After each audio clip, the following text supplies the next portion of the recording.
Like you get what I'm trying to say. I'm always with the ladies and stuff. I was very stubborn, like not that high grade stubborn, but I was kind of stubborn. So I didn't want to become a pastor.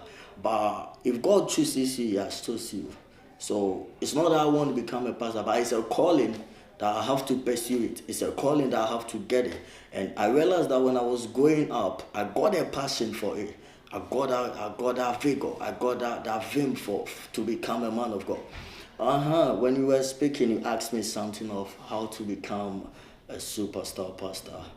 Uh, when I was around 12 years, yeah, I started leading worship in JHS, junior high school. I started leading worship. But let me say this funny thing.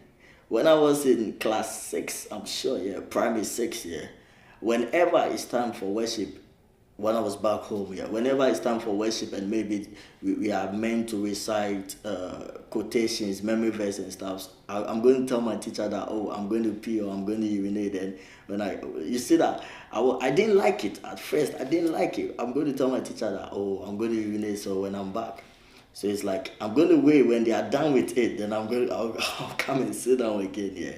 So it's like I didn't not that I like it. So it's not that I want to get it. It's not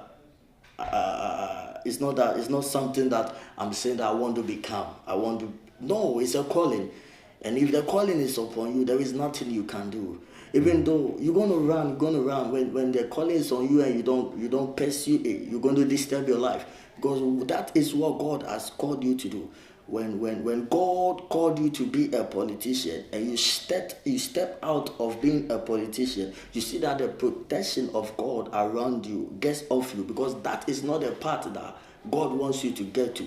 So when you try to get off from a place God has placed you, there is no way the protection of God can be upon you.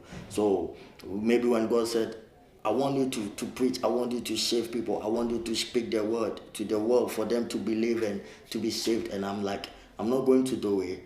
It's like the protection of God will not be on me.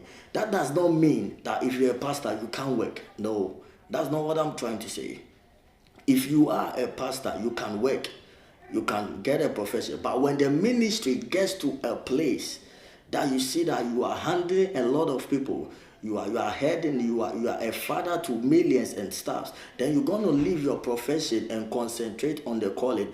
That is how come a lot of pastors are spending church money today, because when they start to make ministry, God said go and make ministry, go and do ministry. Immediately they start from day one, they said God has called me, so I don't have to work. No, it doesn't work that way. Why are you going to get the money to feed that? So in terms of profession, then, right? So what you're saying to me is that obviously being a pastor is not your profession; that's your calling. Yeah, that's your So calling. at the moment, I know that you're going to college. So what are you going to college to study? Like, what do you see as your career then?